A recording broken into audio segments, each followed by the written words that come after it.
құрметті кітап сүйер қауым, бүгінгі іс-шарамызды бастауға рұқсат етіңіздер. Ұрыста тұрыс жоқ дейді атам қазақ, шешінген содан тайынбас. Осы әлеуметтік желіде бір-екі күнде осы хабарландыру берілді, айтылды. Сондықтан келіп жатқан қонақтар бар, келген қонақтар бар. Тойға барсаң бұрын бар, бұрын барсаң орын бар дейді. Сол алғаш келген қонақтар орын алады. Келгендер, кешіккен қонақтар өздері біз отырған жерде төрдеп кездеген жерге отыра кетеді. Ал онда рұқсат етіңіздер, бүгін кітапты құрметтеу күні, кітап оқу күні деп өзіміз сөйтіп белгілеп, бүгін бір кітаптың тұсауын кескелі отырмыз. Жалпы кітап туралы біздің қазақтың игі жақсыларын айтқан сөздері көп. Оның барлығын тізіп жатпаймыз. Баяғыда біздің заманда, өздеріңіз білесіздер, замандастарымыз отыр екен. Осыдан 40 жыл бұрын көркем әдебиетті ғана оқитынбыз, ол кезде кітапханада көркем әдебиет, сол атақты Менің атым Қожадан бастап, Махаббат қызық мұлжылар, соның барлығы біз үшін, сол кезде мектеп оқушылары үшін бір тұлғаны қалыптастыруға, өзіңді қалыптастыруға керек бір мотивациялық кітап сияқты болып көрінетін. Менің атым Қожада және Қожаға елік десек, Бауыржан Момышұлының ана ұшқан ұясында Бөкең сияқты батыр болсақ деп осылай өзіміз тәрбиелейтін де сондай бір жас кезімде сондай бір оқиғалар болды. Соның барлығы кітапқа деген адамның құмарлығы, кітапқа деген адамның сенімділігі, кітаптың адамның тұлға болып қалыптасуына септігін тигізеді деген үлкен үміт, үлкен үміт. Енді оқы және оқы деп пайғамбарымыздан бастап барлығы айтылған, сол кітапқа деген көңіл, кітапқа деген ынтызар бәрімізде бала күнімізден сақталған. Қазір енді басқа заман, баяғы біздегі көркем әдебиет қана оқылатын заманнан, ол кезде мен өзім есімде бала күнімізде Борис Полевойдың Нағыз адам туралы аңыз, жаңағы екі Моресов екі аяғынан айырылып майданда ұшағы жанып кетіп құлаған ұшқыштың екі жасанды аяқпен бірге өзі жаттығулар жасап, бір жыл бойы ауруханада қайтадан ұшқыш болып қайта ұшаққа отырып, сонда ерлік көрсетті. Сондай да Моресов сияқты болсақ дейтін, Нағыз адам туралы аңыз дейтін Борис Полевойдың кітабы қазақшаға аударылған ол заманда, 80-ші жылдардың басында. Соны оқып, сондай болсақ деген, осының барлығы қарап отырсақ, көркем әдебиеттің адамға тигізер ықпалы, адам болып қалыптасуға тигізер үлкен әсері, тәрбиесі, соның барлығы біздегі мотивациялық, психологиялық даму адамның осының барлығына арналған кітаптардың орнын басып отырды. Енді қазір кеңшілік заман, баяғы тоталитарлық заманнан өттік, 30 жыл бойы кеңшілік заманда бізде темір шымылдық ашылғалы, сырттан, оның үстіне әсіресе батыстан адамның тұлға болып қалыптасуына не керек, адам өзін жетілдіру үшін не істеу керек, қандай оқу керек, кімнен тәрбие алу керек, өзін қалай тәрбиелеу керек деген мағынада психологиялық және мотивациялық кітаптар бізге келе бастады. Қазақстанда сол 90- жылдардың ортасынан бастап орыс тіліне келе бастады. Қазір енді ағылшын тілінде, орыс тілінде өте көп бұндай кітаптар, өздеріңіз жақсы білесіздер. Бір қуанарлығы, соңғы 10-15 жылда қазақ тіліндегі осы психологиялық мотивациялық кітаптар көріне бастады. Аудармадан басталды бірінші. Одан кейін біздің кейбір осы тренинг өткізіп жүрген белгілі азаматтар кітап жаза бастады. Біз енді өз заманымызда айттық, жаңағы Джек Лондонның Борис Полевойдың кітаптарын айттық. Қазір Джон Фаулздың жеке тұлғаның қалыптасуы туралы көркем әдебиеттегі өзінің психологиялық романдарымен ерекше көзге түсіп жүр. Бұл да батыстың үлкен жазушысы. Ал енді соңғы жылдары Виктор Франклдың кітабы қазақшаға аударылып, адамның өзін қалыптастыру туралы. Одан кейін мына атақтағы біздің деп қоймын ғой, Ник Вуйчичтің сондай бір ерекше тағдыр иесі, Вуйчичтің өзінің өміріндегі өзінің қалай осы өмірге деген құштарлығын арттыру үшін қалай күрескендігі туралы жазған кітаптары, бұның барлығы қазір қазақ тіліне аударылып, қазақ оқырмандарына, қазақ оқушысына жетіп жатыр. Енді мен көп созбайын, бүгінгі біздің осындай бір мотивациялық психология кітаптың жарық көруіне мұрындық болып отырған осы Алматыдағы баспа кітапты әкеліп отыр. 8 қырлы бір сырлы деген кітап. Бұл кітап, мен айтып отырмын ғой, біздің жалпы көркем әдебиет емес, тағылымды әдебиет, танымдық әдебиеттегі, психологиялық әдебиеттегі орнын баса алатын психологиялық мотивациялық кітаптардың бір үлгісі. Осы кітап жарық көріп отыр. Осы кітаптың тұсаукесеріне келген барлығыңызға қош келдіңіз айтамын. Көптен көп рахмет. Осы кітаптың арнайы келіп отырған. Енді бұл кітаптың авторы қасымызда отыр, өзіміздің бауырымыз, белгілі дінтанушы Ардақ Нүсіпханұлы Құдайберген. Осы дін саласындағы біраз кітаптардың жарық көруіне атсалысқан, біраз мақалалары, шығармалары жарық көріп келе жатыр. Енді міне арнайы өзі 8 қырлы бір сырлы деген кітапты дүниеге жазып келтіріп отыр.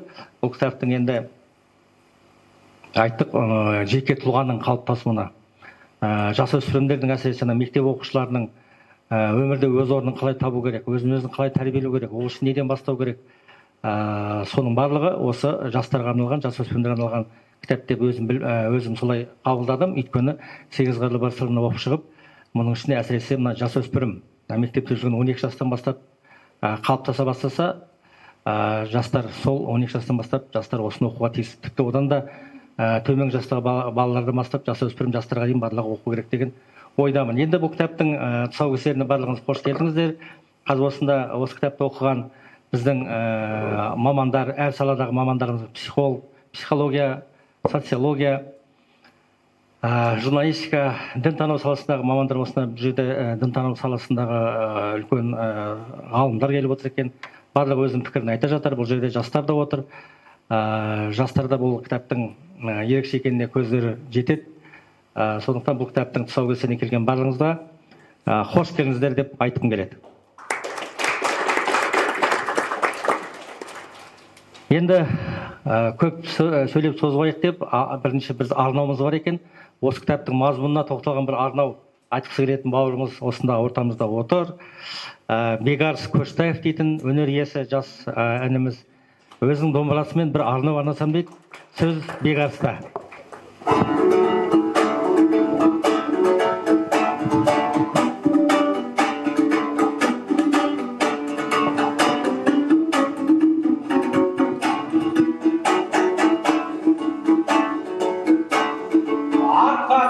Пәленбай шақырымдар, кеп отқан молдағалым ақының бар. Бөліп жарма ендіше сәлемдестім, ішінде алысым бар, жақыным бар. Ал енді маған құлақ түріп отсаң, сіздерге азын аулақ ақылым бар. Ақылым ақыныңа қошемет қып, қуаныштың дәмінен татырыңдар. Біреуді қуантуда сауап деген, құротпай сауап жинап ой шіркін. Отырыңдар әрайдым, аярайдым,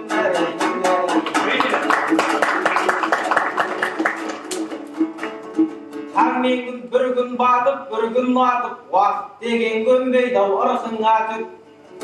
Сол күндердің ішінде ең мен үшін сіздерменен бас қосқан бұл күн артық. Себебі шынайы оқырмандар жүздерінен көрінген күлкі бақыт. Барлығы осы кітап тепке отыр, ешкім қуып келмеді тырқыратып. Аллаға кітабың құтты болсын, жарығына шығарған жылтыратып. Домбыраның балосын күмбірлетіп, қазақтықтың иесі ой шіркін. Бұрқыратып әрайдым, аярайдым, әрайдым.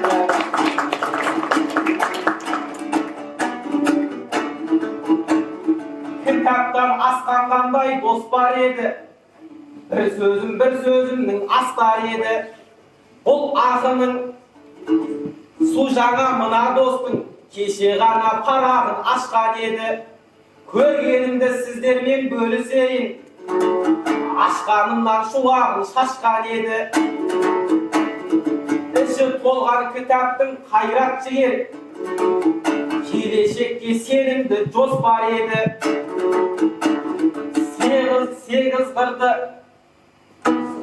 Сегіз қырды бөлшектеп жіктеп жазған, ареге ойын неткен масқар еді. Ақыл, өнер, батырлық кәсіпкерлік, тектілік бойындағы асқар еді. Абыройлық және де кәсіпкерлік қатар болса кімнен сен асқан еді. Сегіз қырың осылай күйінделсе, имандылық бір сырын қостар еді. Бұл кітапты әр қазақ қолға алса, қолға алып біраз нәрсе бастар еді. Жастанып оқыса ғой басын алмай, шіркін ай осы емес пе жастар емі. Бір адамды өзгерткен былай тұрсын, бір қоғамды өзгерді ғой шіркін. Жастар еді ауарайдың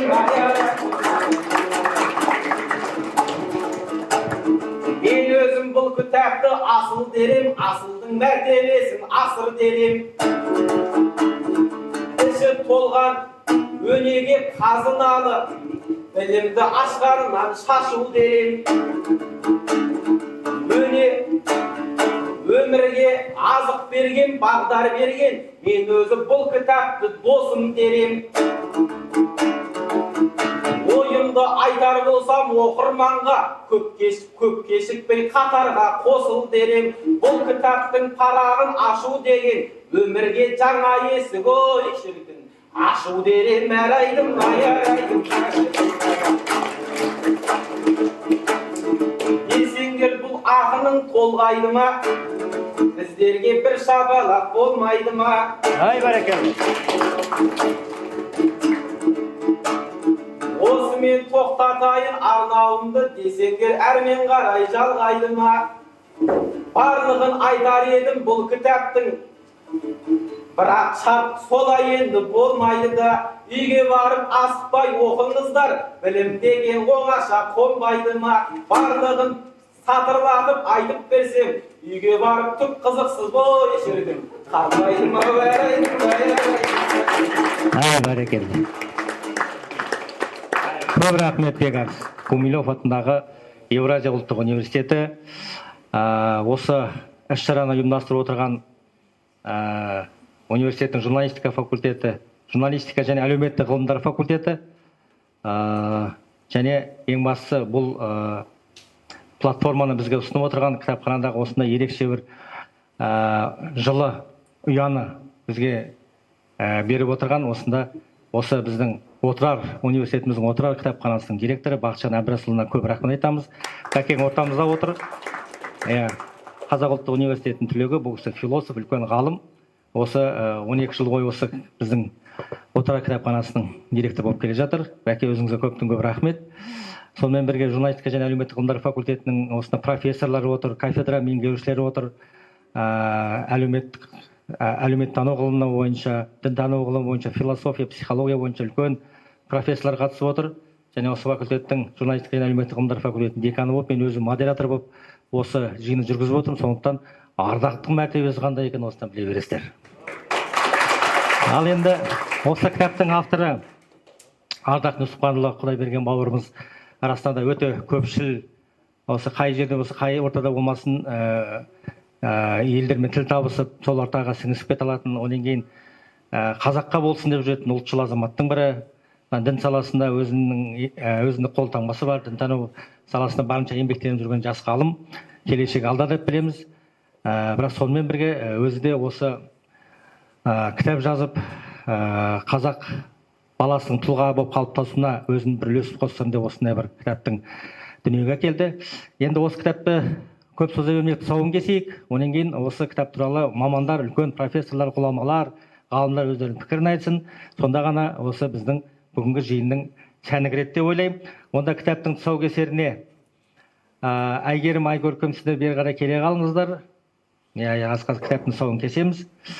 Мұнда үлкен қонақтар отыр. Барлығын таныстыру, сөз арасы сөз беріп отырған кезде таныстырармын. Қазір негізі кітаптың 3 комплект тұр екен. 3 комплектіге біз 3 комплектіні 3 қонақпен 3 қонақ шығып үшеуі бір тұсауын кессін, кезек-кезек, сол дұрыс деп ойлаймын. Онда мұнда мәртебелі қонағымыз отыр екен. Қазақстан Республикасы Мәжілісінің депутаты Анас Ахатұлы және қонағымыз белгілі исламтанушы Смайыл Сейітбек. Сонымен бірге ғалым белгілі тарихшы Мақсатбек Алпысбек.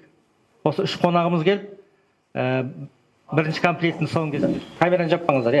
Ал бисмилля деп. Кітаптың өмір жасы ұзақ болсын. Оқырманы көп болсын. Ақатылына беріңіз. Қайшына беріңіз. Оқырманның қолында толсын. Жастардың қолында көп болсын деп Әмин. Айтқаныңыз. Бәрекелді. Жұғысты болсын. Рахмет.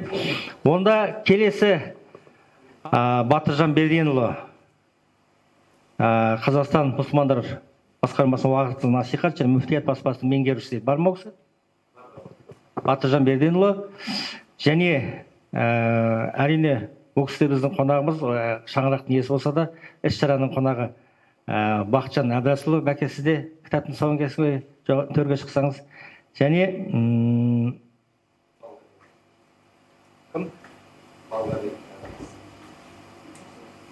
Балғабек ағамыз шықсын дейді. Дізімде жоқ екен. Балғабек ағамыз, келіңіз. 3 қонақ.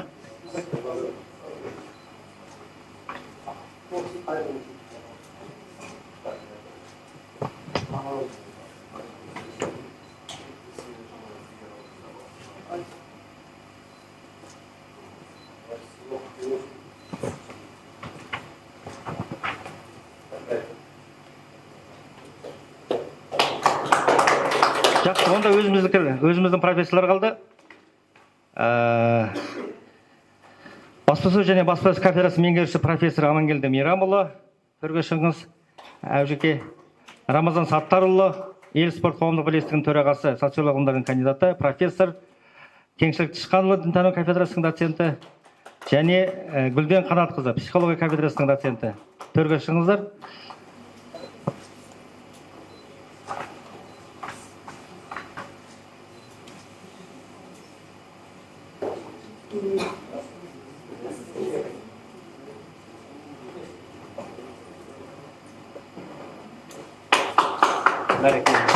Бәрекелді. Құтты болсын.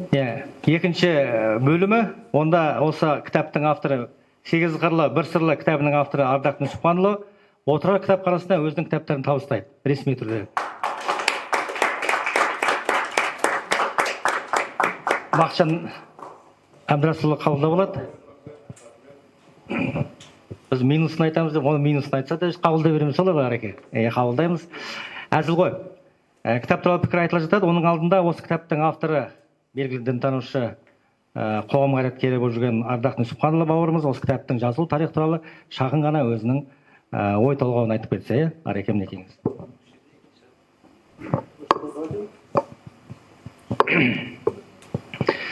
Отырсам қайсысы екен, сұрап айтайыншы.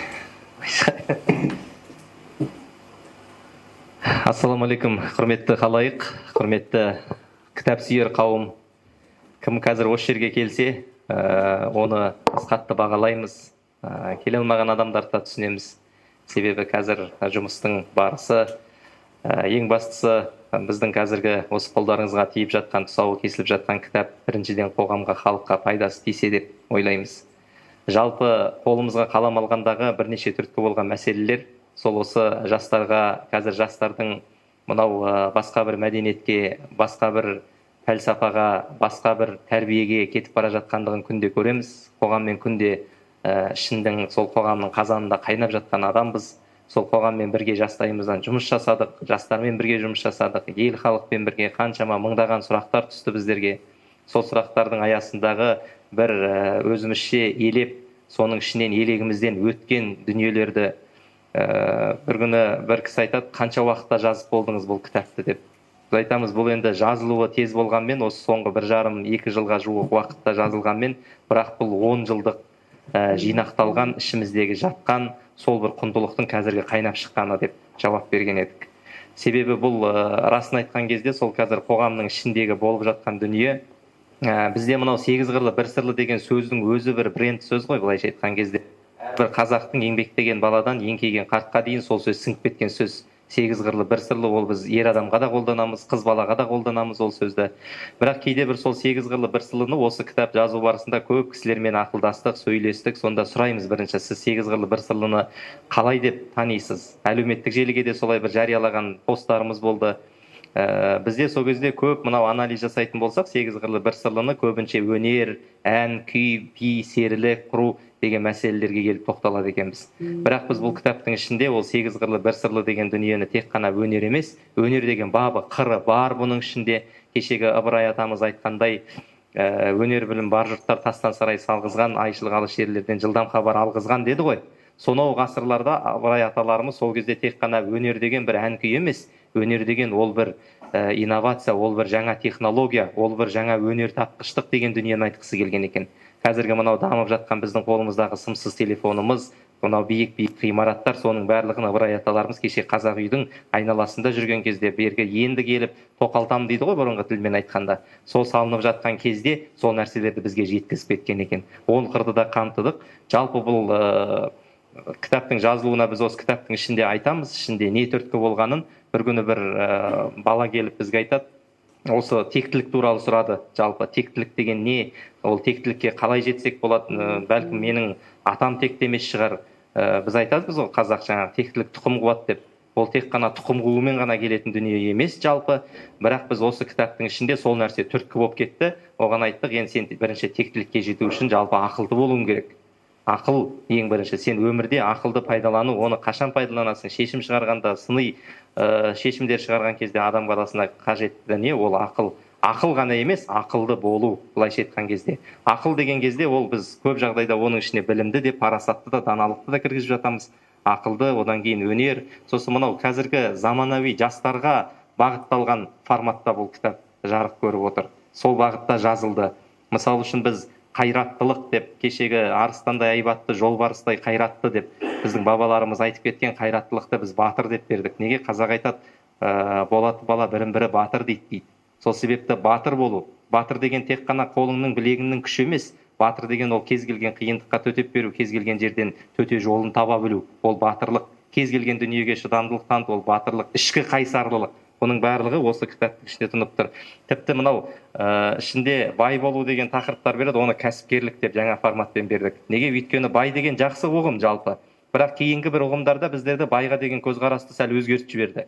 Неге? Өйткені жаңағы мынау өзі байға, молдаға, ағартушыларға қатысты бір неше түрлі орынсыз мақалдар жарық көрді сол кезде. Соны халықтың жүрегіне сізді сасықбай, сараңбай деген сияқты. Бірақ бір бай бір ауылды асырап тұрған, бір байдың керуенін, бір ауылдың халқы 500 адам соның керуенін алып жүрген кездер бізде болды.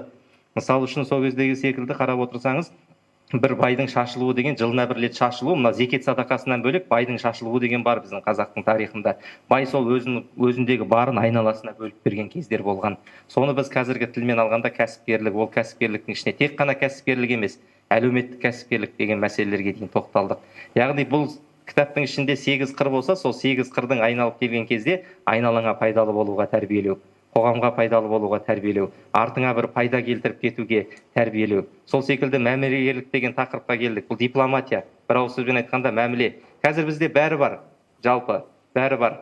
Асымыз тоқ, қарнымыз тоқ, қарнымыз аш емес ешқандай. Не жейміз, не ішеміз, не киеміз демейміз. Қыстық аяқ киім бөлек, күздік аяқ киім бөлек. Дастарханымыз бай. Бірақ біздегі бір жетіспей жатқан дүние осы мәміле екен. Адамдар қазір бір-бірімен тіл табысуы қиын болып кетті. Мәмілегерлік, дипломатия жоғалып бара жатқан секілді. Аға мен бауырдың арасында, көршінің арасында, туыстардың арасында, әріптестердің арасында мысалы үшін кішкентай ғана бір тіл табысу деген мәселе. Сол мәмілегерлікті біз кәдімгідей бір әйтеуір түбіне жетпесек те, соның бір халыққа пайдасын тиетін дүниені бердік. Баршаңызға рахмет. Енді жаңағы біздің арнау айтқан бауырымыз секілді сылдырлатып бір кітапты жарты сағаттың ішінде айтып тастап, мазмұнын бәрін толық беріп қоймайық. Сіздердің ең бірінші басын дейіп, осы біздің шақыруымызды қабыл алып келгендеріңізге рахмет айтамын. Бұл кітапты енді оқып жатқан қонақтарымыз да бар. Енді осы жерде алыстан тартып келіп отқан құрметті қонағымыздың бірі Қазақстан Республикасы Мәжілісінің депутаты Анас Ахатұлы бауырымыз келіп отыр екен. Ол кісі өзінің бір жылы лебізін білдіріп қойса деген ұсынысымыз бар.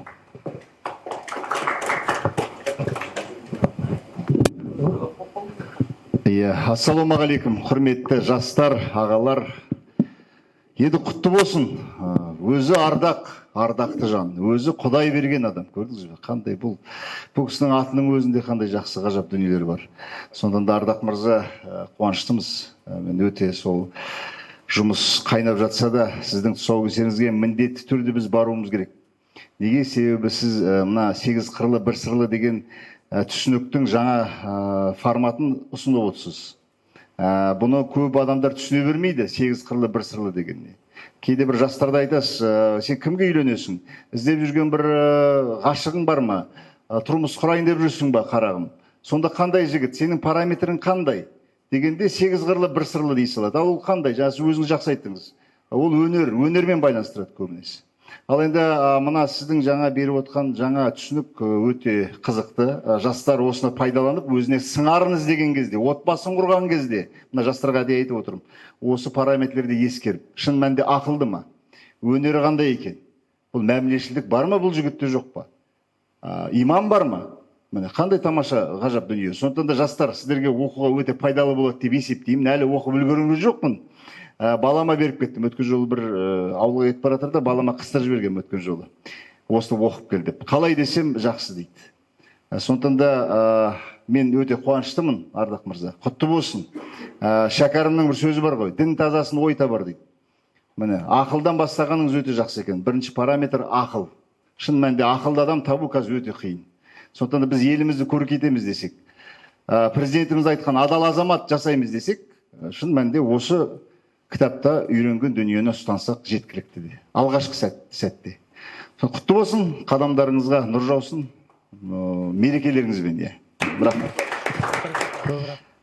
Психология кафедрасының доценті Гүлден Қанатқызы. Гүлден Қанатқызы өзінің пікірін айтады. Бүгінгі 8 қырлы 1 сырлы мотивациялық кітаптың авторы Ардақ Нүсіпханұлының жарық көрген туындысы. Жалпы жастар қауымның оқыту мен тәрбиелеуде заманауи көпшілікке сұранысқа ие болатын еңбек деп айтар едім. Соның ішінде маған ең көп жаныма жақын тақырыптарды алып қарайтын болсам, бірінші қыр ақылды, екінші қыр өнерлі, үшінші қыр абыройлы тақырыптарында қарастыру барысында сыни тұрғыдан ойлау қабілетін жетілдіру, ақылды болудың пайдасы, қарым-қатынаста ақылды қолдану, қабілет пен еңбектің үйлесімділігі, музыкадағы өзін-өзі таныту, жетістікке бағытталған ойлау қабілеті, ең маңызды тақырыптардың бірі қазіргі таңда өзекті болып жатқан эмоциялық интеллект тақырыбы да қамтылған екен. Жалпы бұл тақырыптардың барлығы етене психология салалармен тығыз байланысты. Соның ішінде айтар едім, шығармашылық психология, жалпы психология, қарым-қатынас психологиясы, жетістікке жету психологиясы ең өзекті тақырыптардың бірі. Одан кейін 4-ші қыр кәсіпкерлік, 5-ші қыр батыр, 6-шы қыр менменшілдік, 7-ші қыр көшбасшы тарауларын алып қарайтын болсақ, соның ішінде әлеуметтік психология, көшбасшы психологиясы, конфликтология саласындағы тақырыптар. Атайтын болсам, батыр болу, ерлік, арадағы шиеленісті шешу жолдары, келісімге келу, қарым-қатынастағы түсіністік пен сабырлық, көшбасшылықты дамыту жолдары, жауапкершілік пен шабыт. Енді жалпы еңбектегі ең құнды тақырыптың бірі, қазіргі таңда өзекті болып жатқан қазіргі қазақ халқы үшін ең маңызды тақырып бұл тектілік. Соның ішінде тектіліктің белгілері, тектіліктің тәрбиелік мәні, тектіліктің қазақ мәдениетіндегі рөлі тақырыптары біздің ұлттық психологиямен сабақтасып жатқан тақырыптардың бірі деп ойлаймын. Жалпы егер әрбір кітаптағы жазылған әр қырдың соңында бір қағида түйін ретінде көрсетілген, өте жақсы. 90 ауыз сөздің тобықтай түйіні болады дейді ғой. Әрбір қыр бірнеше парақта жазылған болса, соның 1-2 сөйлемде берілген қағидасы өте көңілге қонымды болып табылады. Енді жалпы Ардақ Нүсіпханұлына 8 қырлы 1 сырлы мотивациялық кітабы жастар мен көпшілік оқырманға сұранысқа ие болатын құнды еңбек деп атай отырып, сізге шығармашылық табыс тілеймін. Жаңа заманауи туындыларыңыз жарық көре берсін. Және психология кафедрасы басшылығы атынан және ұжымның атынан тілектестік білдіремін. Ең ұнамдысы кітаптың дизайны, жастарда да қызығушылық танытады деген ойдамын. Алып қарасаңыздар болады, керемет. Сәттілік сізге. Бәрекелді. Келесі пікірді, келесі сөзді онда қонағымызға берейік. Смайыл Сейітбек, белгілі ислам танушы, бірнеше еңбектің авторы, ғалым. Сәкеңе сөздің кезегін береміз. Ассаламалейкум, құрметті ұстаздар, құрметті шәкірттер. Енді бірінші кезекте ардақ бауырымызды сіздердің құзырларыңызда құттықтауға рұқсат етіңіздер. Ардақ бауырым құтты болсын. Сиясы кетпеген кітабыңыздың бүгін осы тұсаукесерін жасап жатырсыз. Әрине, бұл кітапты мақтап, яки болмаса даттап, көкке ұшырып, немесе басқа қылу ойымыз жоқ. Бірақ болған нәрсені, бар нәрсені барғып айту негізгі осы біздің мақсатымыз. Жалпы алған кезде мен танысып шықтым. Барлық беттерімен танысып шықтым. Оқитын жерін бәрін қарап. Мына жердегі 8 қырлы, 1 сырлы деген енді өте біздің қазақи танымға, біздің болмысымызға өте аты өте жақын. Себебі біздің бала кезімізден құлағымызға сіңген бір былайша айтқанда термин 8 қырлы, 1 сырлы жігіт деген нәрсе. Әрине, бұл жердегі мынау енді жастар үшін мен айтар едім, үлкен бір мотивациялық кітап. Неге? Мына психологтардың және әлеуметтанушылардың, ғалымдардың зерттеу бойынша адамның жетістікке жетуі, оның тек қана ақылдылығына байланысты емес екен. Ақыл, мысалы 100% жеткен жетістік дейтін болсақ, соның 30-40% адамның ақылдылығына байланысты, қалғаны оның еңбекқорлығына байланысты екен. Сондықтан да кез келген адам, яғни өзін шыңдайтын болса, еңбектенетін болса, осы жерде айтылған нәрселердің барлығына мән беретін болса, соған байланысты өзін жетілдіретін болса, ол адам жетістікке жетеді. Ақылдының бәрі жетістікке жете бермейді, оны мойындау керек. Еңбекқорлық сол жетістікке жеткізеді. Сол үшін мына жерде жастар сіздерге айтарымыз, енді қарындастарымызға мотивация қатысты бүкіл нәрсе әдемі келтірілген. Кей адам бар, ақылды, бірақ ақылын пайдалана алмауы мүмкін. Бір адам бар, ол жетістік, еңбек арқылы сол адамның жеткен жетістігіне жетеді. Өзі Құдай тағала адамға 2 түрлі нәрсені береді. Біреуі оның болмысымен болған дүние, оны тартып ала алмайсыз.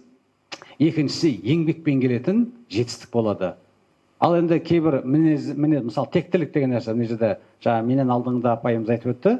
Тектілікке қатысты өздеріңіз білесіздер. Атымтай жомарт дегенді естіген шығарсыздар. Қазақта атымтай жомарт дейді ғой, мысалы. Сол егіз болып туылады дейді. Әңгімеде.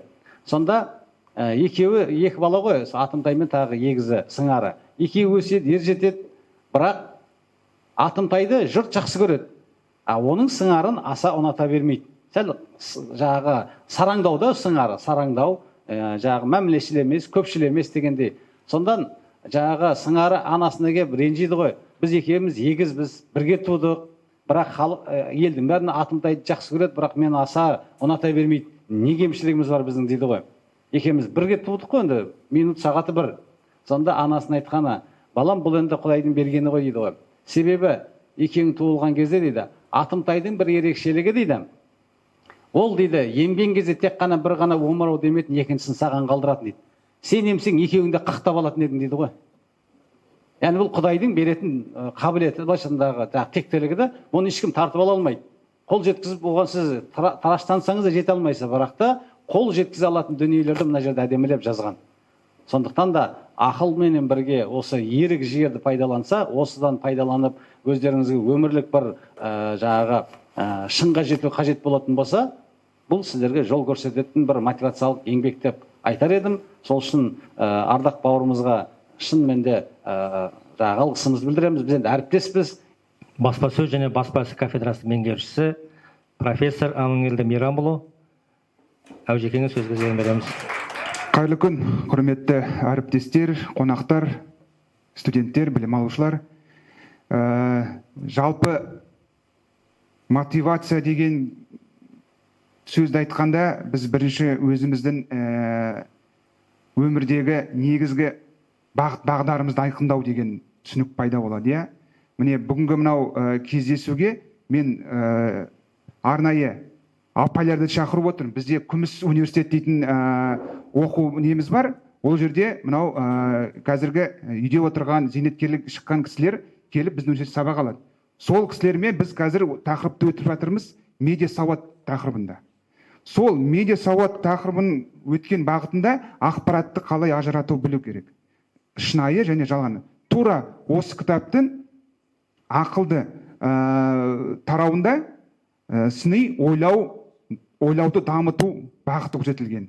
Яғни қазіргі кез келген ақпаратты біз бірден қабылдамай, оны сыни тұрғыда қабылдау қажеттілігін осы кітапта тура жақсы тілмен, оңай тілмен жеткізген. Сондықтан барлық оқырмандарға осы медиа сауат бағытында, біз енді журналистика бағытында мамандар дайындайтын болғандықтан ақпаратпен жұмыс істейміз. Ең бірінші ақпаратты ажырата білуіміз керек. Осы бағыттағы негізгі бағытымыз осы медиа сауат. Сондықтан бірінші осы жағы өте құнды екенін айтқым келеді.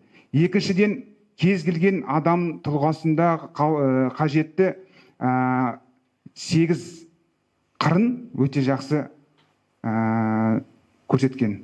Сондықтан бұл кітап тек қана бір күндік оқып қоя салатын кітап емес, бұл күнделікті әр оқырманның, әр жаңағы жастар болсын, үлкен кісілер болсын, біздің алдымызда жататын күнделікті бағдар беріп отыратын кітап деп есептеймін. Сондықтан Ардақ мырза, кітабыңыз құтты болсын, шығармашылық табыс тілейміз, жазаларыңыз көп болсын, оқырмандарыңыз көп болсын. Амангелді Мейрамұлы өзінің пікірін білдірген Баспасөз университетіміздің баспасөз және баспасөз кафедрасы меңгерушісі профессор Амангелді Мейрамұлы Шүрентаев. Ал енді бір серпіліп алайық, бір терме тыңдайық. Қонаққа арнайы келіп бізге арнайы қонақ болып келіп отырған Қазақстан Республикасы мәдениет қайраткері Ерболат Шалдыбеков бауырымыз.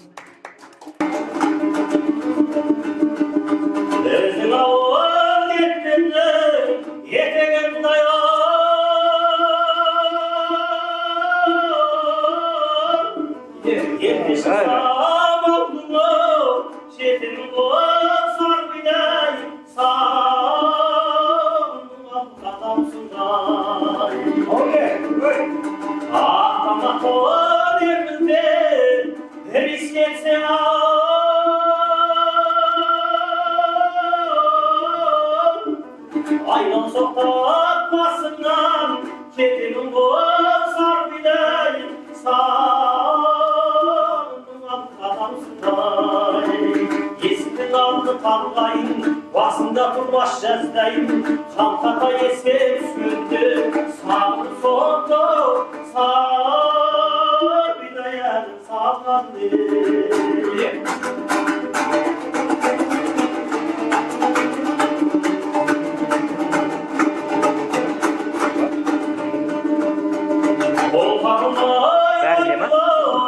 Бастан үргін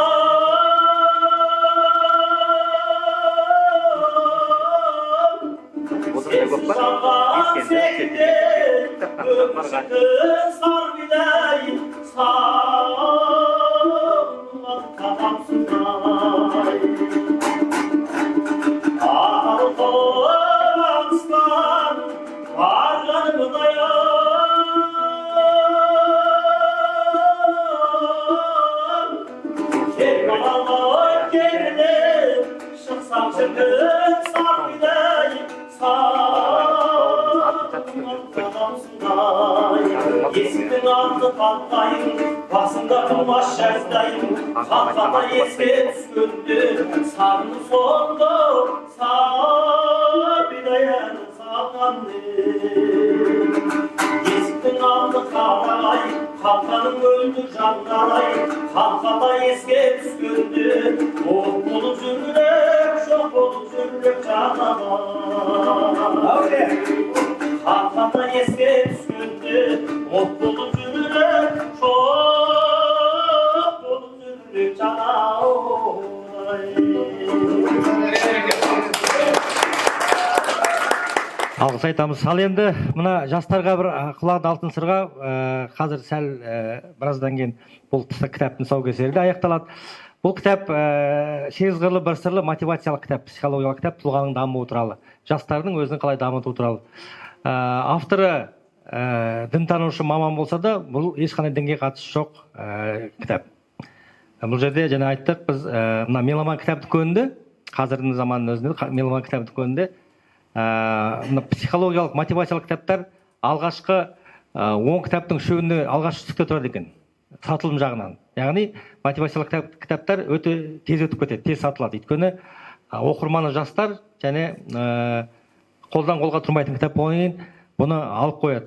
Кітапханаларда да көркем әдебиеттер бір айға берілсе, бұл коуч жаңағы тренинг кітаптар 15 күнге ғана беріледі екен. Өйткені оған кезекке тұрады. Сондықтан бұл ешқандай дінге немесе басқа бір сенімге қатысты кітап емес, таза жеке тұлғаны тәрбиелейтін, жастарға көмек септігін тигізе алатын, тұлға болып қалыптасуға жол ашатын сондай бір кітап. Содан тек өзімді ғана оқып берейін. Мысалы, 8 қырлы тұлға дейді. 8 қырлы тұлға, қазақта күшті сөз бар, айтып жатырмын, 8 қырлы бір сырлы. Бір сырлы дегеніміз бір ғана мінезді, өзінің принципі бар адамды бір сырлы дейміз. Ал 8 қырлы тұлғаны қандай болу керегін осы автор өзінің пайымында осы жерде жазады. Жаңағы соның біреуін ғана оқиын.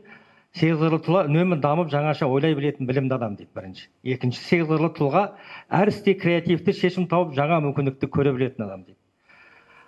Енді барлығын атап айтпайын, тағы бір 8 қырлы тұлға қаржылық еркіндікке ұмтылып өз ісін дамытады дейді. Яғни қаржылық еркіндік бұл өзінің кәсіби ісін дамыта алатын тұлға, ол да тұлғалық қасиет деп атап отыр. Сондықтан бұл жерде 8 қырлы тұлға қандай болу керегін өздеріңіз оқып аласыздар.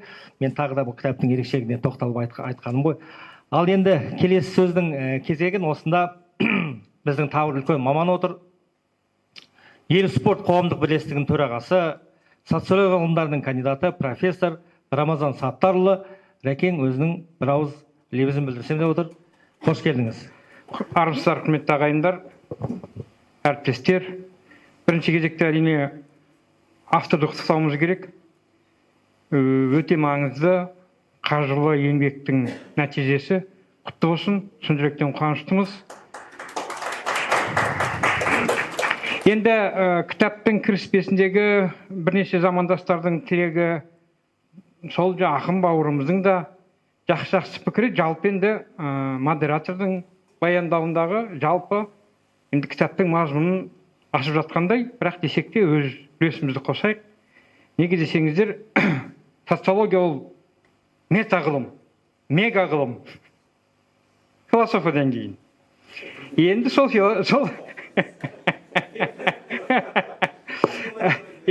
құрдасым ренжіп қалмасын. Енді сол социологияңыздың психологиямен еншілес, тұлға социологиясы, әлеуметтік психология деген орта деңгейдегі теориялар бар. Енді мына ардақ бауырымыз өзі социолог болмаса да, психолог болмаса да, мына кітаптың құрылымын, ондағы түсініктердің операционализация жасауын тәпіштеп беруі тура өзі мұқабасында жазғандай жақсы бір нұсқаулықтың үлгісінде.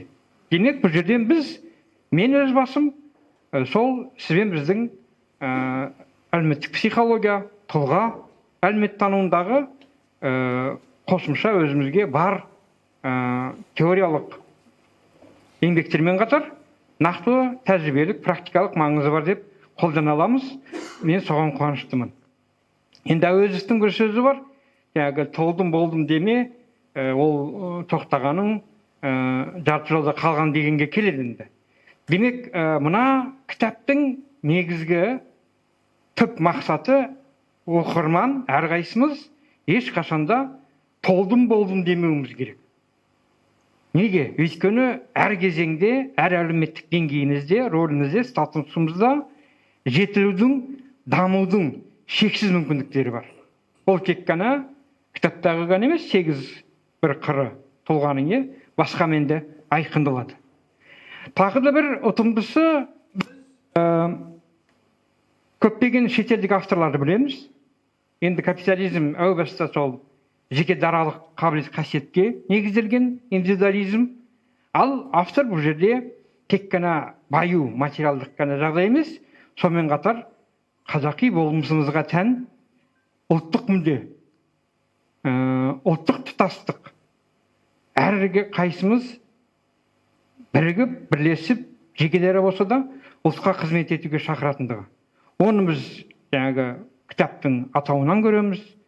Оны біз ішіндегі құрылымдық тараулардан көреміз. Ол да бір өте ұтымды тұсы. Енді заман тым қуат үдемелі өзгерістердің үстінде. Бір қызығы бұндай бір интенсивті қоғамның дамуы әлеуметтік топтардағы қарым-қатынастардың бұзылуына әкеліп, көптеген өзіміздің замандастарымыз бір сол мынау күре жолдан тысқары қалып жатады. Қоғамға интеграциядан емес, керісінше жаңағы атомизация барысында бөлшектеніп, бөлініп, өз ретімен қалады. Ал енді мына кітаптың негізгі идеясы әрқайсымыз, бәріміз бір интеграцияда болуымыз керек, бірлесуде болуымыз керек, біртұтас болуымыз керек. Және де бұл тәжірибені жаңағы 60-тан 70-тен асқан қария ғалымдар, көнекөз адамдар емес, осы буынның, осы ұрпақтың өкілі айтып отыр. Жаңа сізден психологиядағы теңге тең моделі бар, оқытуды үйретудің. Жаңағы өзіңіздің теңіз, өзіңізге тәжірибесімен бөлісіп айтып жатыр. Жаңағы ғұлама бір ақын емес, ғұлама бір ғалым емес, қарапайым өзіміздің замандасымыз, осы заманның баласы. Бұл да бір ұтымды түс деп ойлаймын. Ал енді кітаптың 215-ші бетте Омар Хайям мен Әуезовтің тектілік туралы сөздері бар. Бірақ мен сіздердің естеріңізге қазақтың өзі болған жігіттің тегін сұрама деген сөзін естеріңізге салғым келеді. Демек, жаңағы жарқыраған мінезімен, ақыл ойымен, жаңағы өзі болып тұрған адамды көрсеңіз, жігітті көрсеңіз, тұлғаны көрсеңіз, ол текті. Жалпы менің түсінігімде бұл кітап әрқайсымызға осындай жеке дара келбетімізбен, ақыл ойымызбен, ісімізбен тектілікке тартатын, тектілікті қалыптастыруды, бар болса дамытуды жол ашатын, бағыт беретін кітап деп ойлаймын. Сондықтан осындай бір жақсы туындының автор болу сізге қанша бақыт болса, мына отырған замандастарға, әріптестерге, білім алушыларға осы кітаппен сусындауда одан асқан бір бақыт деп ойлаймын. Құтты болсын. Үлкен социолог ғалым профессор Рамазан Саттарұлы екі кітаптың біріне мұндай пікір айта бермейді. Сондықтан мұндай үлкен баға берген Рәкеңе көптен көп рахмет айту керек. Авторды бастап бәріміз рахмет айтамыз. Ал енді келесі сөздің кезегі мұнда тағы бір үлкен маман отыр, өз саласының маманы.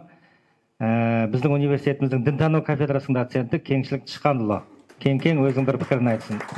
Ассалаумағалейкум, құрметті қонақтар, құрметті әріптестер.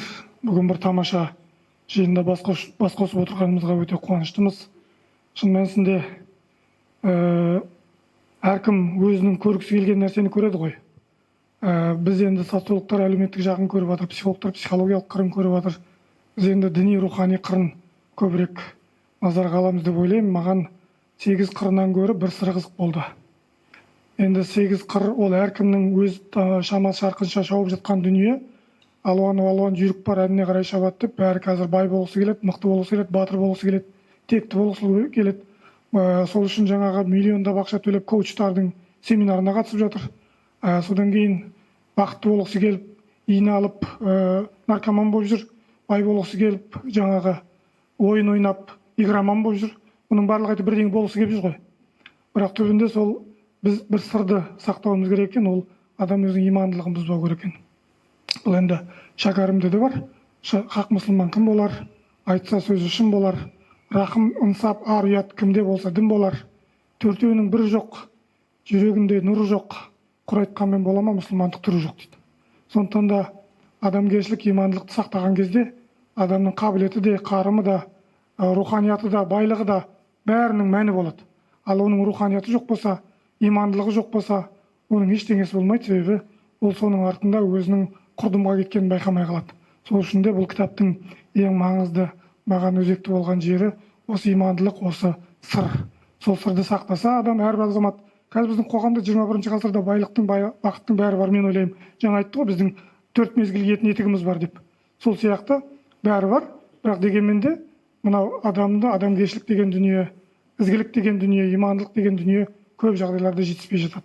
Отбасылық қатынастар жетіспей жатыр, әлеуметтік қатынастар жетіспей жатыр, мәмілелік қатынастар жетіспей жатыр. Жаңағы барлық 8 қырдың ішінде де осы имандылық жүру керек. Сонда адам өзінің тұлғалығын, руханиятын, болмысын сақтайды ғой деген жақсы бір дүние екен. Енді жалпы кез келген мәселенің ар жағында енді бір сөз бар ғой, бір адам бір нәрсені жақсы көрсе жамандығын көрмейді, жек көрсе жақсылығын көрмейді деген. Сол мәселе емес. Жалпы алған кезде адам кез келген кітаптың оқылуы, мен ойымша, ол автордың өзінің жүрегінен шығуына байланысты деп түсінемін. Өйткені мынау батыстың психологтарын жаңа Нұржан Қуантайұлы айтып жатыр ғой, біз неге көп оқимыз? Себебі олардың басынан сол проблемалар өткен. Сол өткеннен кейін барып ол кейін есін жинағаннан кейін соны жазған, соны өзінің жаны ұқсас адамдар оқып өзін тауып алады. Сондықтан да мен ойлаймын, Арекеңнің де бұл жерде өзінің руханиятымен, болмысымен бұл кітап пісіп жетіліп жарыққа шыққан деп. Сондықтан да әр кітаптың оқылуы, құндылығы сол автордың руханиятымен, имандылығымен болады деп өзім сенемін. Сондықтан да бұл кітапқа ұзақ ғұмыр тілеймін. Және ардақ Үспанлы бұл кісі бізде докторантурада 1-ші курста оқиды. Бір жағы біз мақтанып жатырмыз. Бүгін тағы да ана жақта жаңағы каллиграфия бойынша көрмелер басқа көптеген жерге шақырған мені. Бірақ енді көрдіңіз ба, шәкірт болғаннан кейін бір жағы әріптес болғаннан кейін осыған келуді жөн санадық. Неге десеңіз, біз бір-бірімізді қолдап, осы елдің руханиятында мықты бір-бірімізді қолымыздан ұстауымыз керек деп ойлаймын. Сондықтан да сізге табыс тілеймін. Мынау тұсау өзі екі нәрсені тұсау кеседі ғой, біреу баланың, екіншісі кітаптың. Сондықтан да бұл да бір бала іспетті. Сондықтан да осы тай басып жүріп кетсін, халықтың жүрегінен орын тапсын дейміз. Осы жердегі жиналған барша қауымды осы жақсы бір қуанышпен құттықтаймын. Және шақырып лебіз білдіруге мүмкіндік бергендеріңізге алғыс айтамын. Және біздің әркім шыққан тауым биік болсын дейді, біздің абыройымыз асқақтай берсін. Евразия ұлттық университет жасай берсін. Екі үлкен ғұлама ғалымдар қалды. Мақсатбек Алпысбек, белгілі тарихшы ғалым, Мәкең өзінің бір ауыз пікірін білдірсе деп отыр. Мархабат. Ассалаумағалейкум, қадірлі қауым. Өте жақсы жиын, жақсы орта. Мынадай кітаптың тұсаукесері өте біздің қоғам үшін керек, пайдалы. Ардақ бауырымызды құттықтағым келеді. Мына кітапты толық оқыған жоқпын, бірақ қарап шықтым. Барлығын баяндай берсек, онда сіздерге оқуға қызықсыз болып қалады. Бірақ екі мәселесін шын мәнінде айтқым келеді. Мұнда бұрынғы басып шыққан кітаптардан бірден көріп отырмыз. Бірінші дизайн мәселесін жақсы шешкен, маған ұнады. Екінші мәселесі формат. Формат деген, мына қазір өмір ырғағы, мына жастар өздері біледі, біз де көріп отырмыз, өте жылдам. Сондықтан қазір уақытта мына әдебиет танушыларды айтылатын шығар, ұзын соңар үлкен романдар оқитын уақыт адамға тапшы болып жатқан шын ғой. Жасыратыны жоқ. Сондықтан ол романдар ұзақ болғасын, халық әлеуметтік желіге кетіп жатыр. Ал енді мынау әлеуметтік желінің бір артық жері ол қысқаша, бірақ нақты бір мәселелерді айтады да, содан кейін адамдар оған кетеді. Ал енді мынау форматы дегенде бір мәселе айтылды, бірақ оны ұзын соңар тарқата бермейтін, нақты бір түйіндеп сөйлейтін бір жақсы дүние. Ал енді өзім тарихшымын ғой. Осы жерден мен айтайын, жалпы бізді адастырған нәрсе не? Ол кешегі мынау марксизм-ленинизм аясындағы методология дейміз ғой, советтік мектеп. Советтік мектеп бізді адамды сөйлетуге рұқсат берген жоқ. Әлеумет, бұқара деді, жұмысшылар, еңбекшілер. Ал негізі біздің қазақтың төл тарихи танымына баратын болсақ, біз сонау әуел түркі бабаларымыз заманнан біз адамды сөйлеген халықпыз. Неге? Өйткені адам бұл үлкен құдірет. Міне, 8 қырлы бір сырлы деген қазақтың сөзі нені білдіріп тұр? Бұл тұлға. Яғни тұлғаның қасиетін сөйлету. Тұлғаның жаңағы шын мәнінде оның жаңа құдіреттерін ашу. Міне мысалы біздің қазақ әдебиетін бастаулар неден бастады? Қорқыт ата, Оғыз Қаған жыры. Одан кейін мысалы айтайық Ертөстік ертегісі. Одан кейін батырлық жырлар, Алпамыс батыр, Қабанбай батыр, Қобыланды батыр, ол Жабай батыр, толып жатқан батырларды жырлау, ол тұлғалық адами қасиеттерді насихаттаудың жолы. Бала жасынан қазақ адамдары бұрын балаларды батырлық жырлармен тәрбиеледі ғой. Шын мәнінде соның арқасында біздің ұлт кемеңгер болды ғой. Соның арқасында біздің халық, қазақ халқы өте рухани бай болды ғой. Ал енді кешегі совет үкіметінің сол күрескені батырлық жырлармен күресу, бастыртпау. Қазірдің өзінде кітап дүкеніне барсақ, балаларға бір батырлық жырлы кітап сатып алып берсек, басылмайды, шығарылмайды. Сондай бір теріс саясат жүріп жатқанда сияқты көрінеді кейде. Неге біздің ұлттық құндылықтарды дәріптейтін кітаптар аз деген сияқты. Бірақ мына кітап соның орнын барын толтыра алады. Мен ойлаймын, бұл кітап өте сұранысқа ие болады. Неге? Өйткені бұл қазақ жастарына керек. Мен мұндай бір сөзді естігем, шын отырғым білмеймін. Мынау Қытайлардан сұраған екен. Сендер осы жер бетінде қандай халықтар қорқасын, сескенесіңдер дейді ғой. Сонда айтыпты қазақтан деп. Ой, сен қызық екенсің, сендер 1,5 миллиард Қытай, 15 миллион толмайтын қазаққа қорқасыңдар, не ол сендер дейді ғой. Сонда не үшін сендер қорқасың дегенде Қытай айтыпты, қазақтың бір нәрсесі бар, біз қорқатын депті. Қазақтың бір жылдам үйренгіштік қасиеті бар. Бір нәрсені қолға алса, соған үйреніп кетеді деген. Осы қасиет шын мәнінде егер біздің ұлттың бойында болатын болса, біздің жастардың қасиеті неге дамымасқа? Шын мәнінде қазақ жастары сондай. Мына мысалы мотивация деп отырмыз ғой, қазақша мен ұмтылу деп түсінемін. Екінші, бұның мағынасы мотивацияның бұл ынталандыру. Бұл кітап өте ынталандырушы. Яғни ынталандырған кезде әрине, мысалы, ол үлкен міндетті қойған қазақтың кемеңгерлері көп болды. Кешегі міне мына жерде сілтемесі бар, Жүсіпбек Аймауытовтың психологиясы. Одан кейін Машһүр Жүсіп Көпейұлының. Міне жаңа айттым ғой, советтік методология тарихи бізді неге адастырды? Мысалы, Машһүр Жүсіптің тарихи танымы қандай болды? Машһүр Жүсіп қазақтың хандарын, билерін, батырларын, атақты адамдарын сөйлетті. Ол Машһүр Жүсіп қазақтың жұмысшылары, қазақтың кедейлері деген әңгімелер жазған жоқ. Ол нақты қазақтың еңбек ететін, бір көрінісін көрсететін, өнерін танытатын адамдардың кейпін көрсетті. Сонда тарих ғылымының біз мына жерде бір үлкен түсінігін өзгерттік. Бізге советтік тарихма біздің ұстаздарымыз, олар енді мен кінәламаймын, олар советтік идеологияның әсерімен жүрді ғой. Тарих әлеуметтік ғылымда үйретті? Жоқ. Тарих әлеуметтік ғылым емес. Тарих психологиялық ғылым. Өйткені совет үкіметі тарихты жасайтын халық деді да, бұл өтірік сөз. Халық жасамайды тарихты. Тарихты жасайтын тұлға, адам. Сол халық адамды шығарады. Сол адам сол тарихты жасайды. Міне, Лениннің өзі де бізді алдады. Ленин айтты, халық тарихты жазады деді. Бірақ халық ол революция жасады, төңкеріс жасауға шамасы келеді. Бірақ сол төңкерісті жасау үшін соны адамды сен өміріңді өзгерт деп шақырған, жаңашылдыққа шақырған, сол халық Ленинді тудырды. Ленин оянып айтты, сендерді қанап жатыр ғой. Еңбектеріңді жеп жатыр ғой. Сен енді қозғалмайсың ба? Сен әлеумет болып, сен өзің мүддеңді қорғамайсың ба? Деп шықты ғой.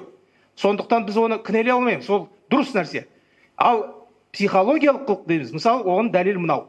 Америкада Американский историческая школа деген ғылыми мектеп қалыптастырған Франц Буас, атақты антрополог, соның шығарған бүкіл шәкірттер атақты американдық психологтар. Ал енді мен шежіре зерттеймін. Сол шежіре зерттеген кезде біз қазақтың тарихи төл танымын шежіре арқылы білгенімізде не көреміз? Бұл бірінші тарихты түсіну үшін адамның табиғи болмысын анықтау керек екен. Ендеше мен бұны айта беретін болса ұзақ болып кетеді.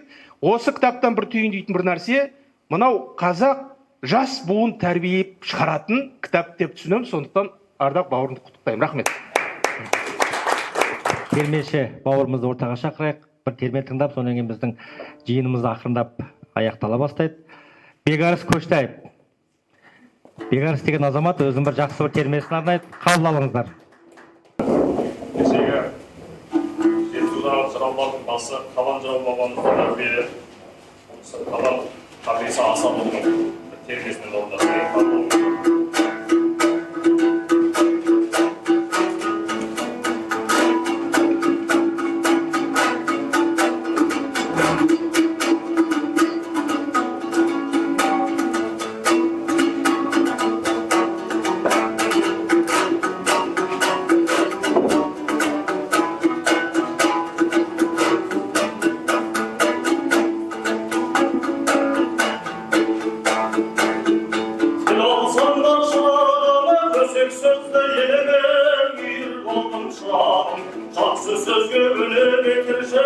сый тасқын дүние айтып келемін.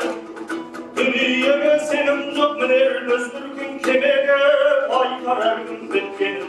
Сөз болар оның немене, қалыспай қалқын тек жүрсін оған пайда күніне.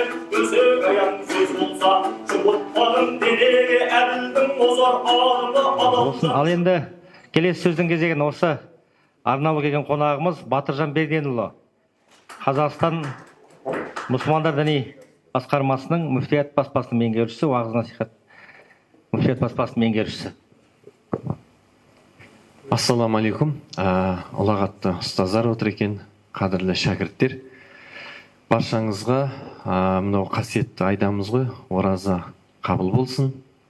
Кеше қасиетті қадіретін өткіздік. Әуелі мен осы ардақ бауырыма Қазақстан мұсылмандар діни басқармасының төрағасы бас мүфти Наурызбай Қажытағанұлы Хазіреттің үлкен сәлемін жеткізгім келеді. Қазір міне осы жаққа шықпас бұрын ол кісі бүгін жоспарда тағы бір шарасы бар еді. Арнайы телефон шалып, Ардақ Нүсіпханұлына көп сәлем айтыңыз деп, сізге көп сәлемін айтып, осы кітапқа құтты болсын деп лебізін білдіріп жатыр. Қабыл алыңыз.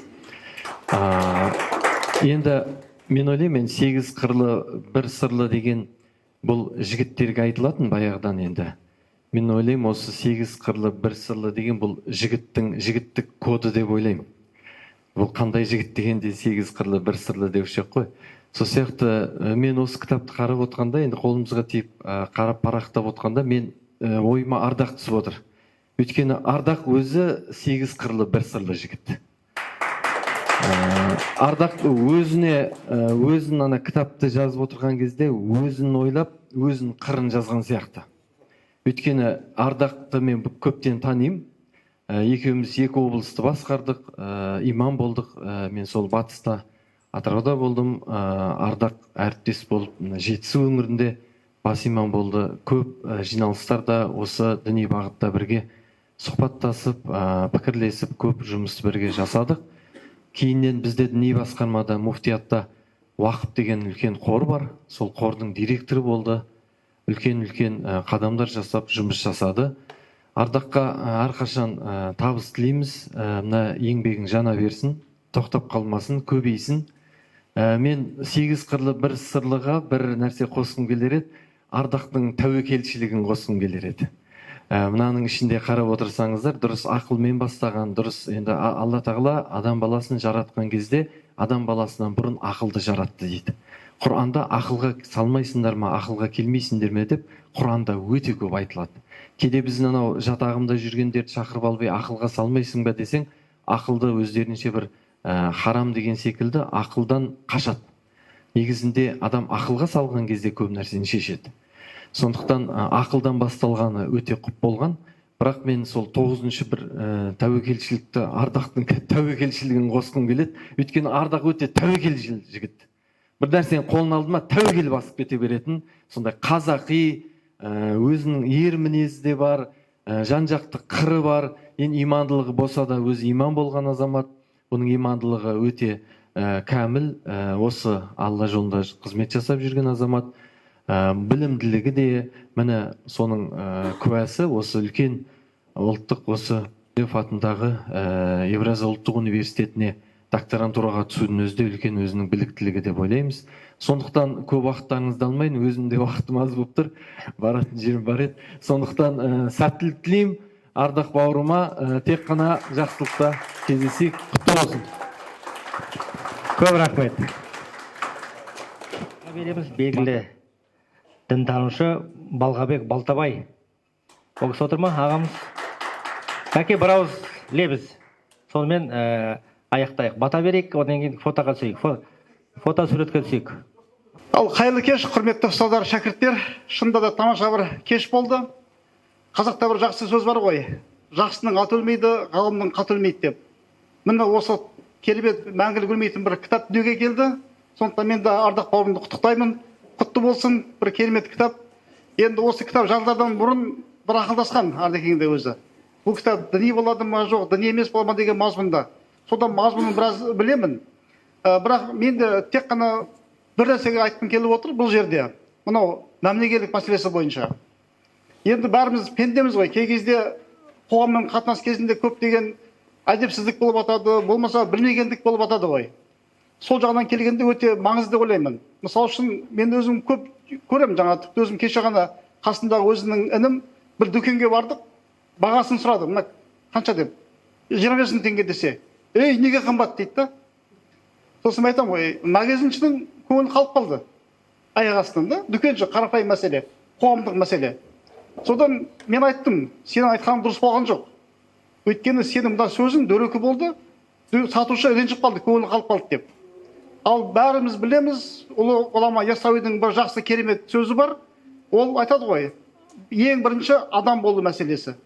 Яғни сен ол мұсылман болсын, кәпір болсын, адамның көңілін қалдырған ең ауыр күнә деп өзінің жазады дана хикметтерінде. Сондықтан осы жағынан келген кезде өте бір жаңағыдай бір жағы бізге тәрбие беретін, бір жағы өнеге болатын бір жақсы кітап. Енді әрине Ардекең мешітте айтты, жаңа Талғажыл имам болды деп. Ол жерге әртүрлі алуан түрлі адамдар келеді.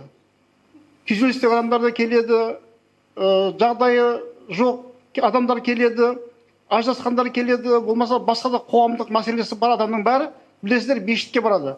Сондықтан Ардекеңнің кітабы сол мешітке келетін адамдардың бәрінің көңіл күйін зерттеп барып шыққан бір дүние сияқты мен өзімнің көзім жеткені. Әрине бұл да үлкен бір тәжірибе. Сондықтан өте қуаныштымын. Жаңа айтып жатыр, уақытымыз тығыз деп. Негізі менің де ойымда бұндай бір сөз сөйлеу болған жоқ еді. Тек қана келіп осы қуанышты бөлісу болған еді. Сөз бергеніңізге көп рахмет осындай жиында. Баршаларыңызға амандық саулық тілеймін. Тағы да кітап құтты болсын. Оқырман ретінде ме? Жақсы, айтыңыз.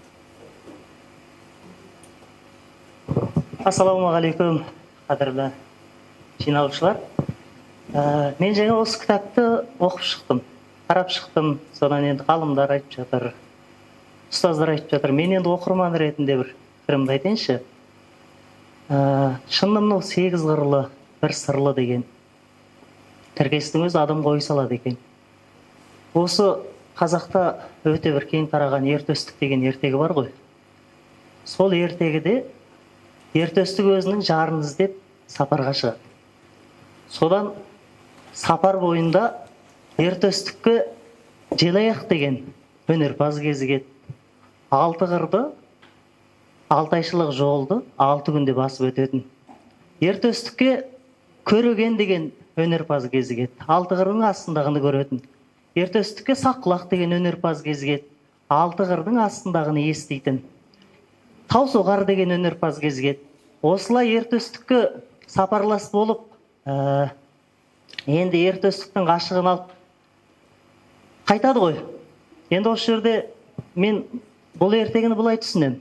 Бұл мен үлкен адам өмірінің мәнін іздеу, адам рухын іздеу деп білем.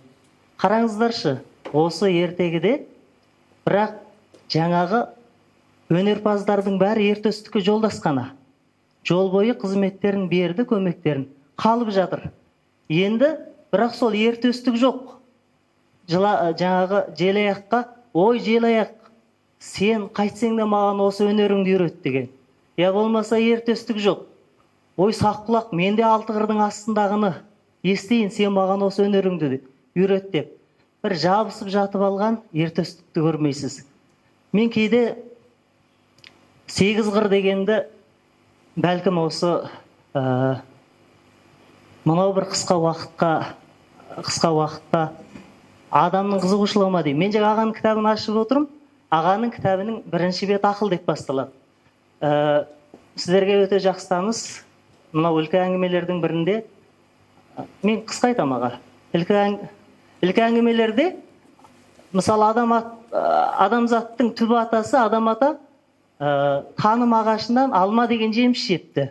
Содан алма жегеннен кейін адамға ақыл бітті дейді.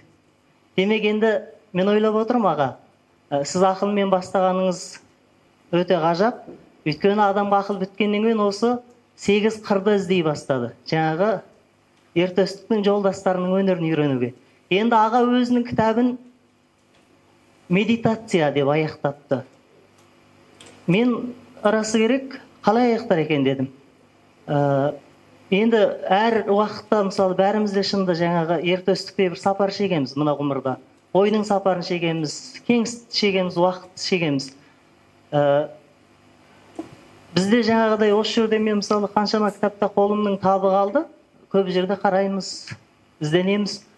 Сонда шында медитация деген өте орынды екен. Өйткені ғылымда мынау жер жаралмай тұрып, өте бір тыныштықта мүлгіп тұрады, сосын қауыс басталды, үлкен жарылыс болды дейді ғой. Жарылысқа дейін тыныштықта тұр. Демек адамда ылғи да осы бір тыныштықпенен келесі бір дүниелерге өтетін сияқты. Сондықтан аға, кітабыңыз құтты болсын. Ақылмен, медитациямен бұл оқырманға ой салып жатырсыз. Аман болыңыз.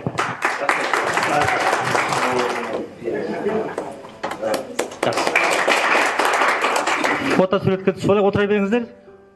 Келіңіздер қонақтармен бірге. Жастар, сіздер сәл жақындап.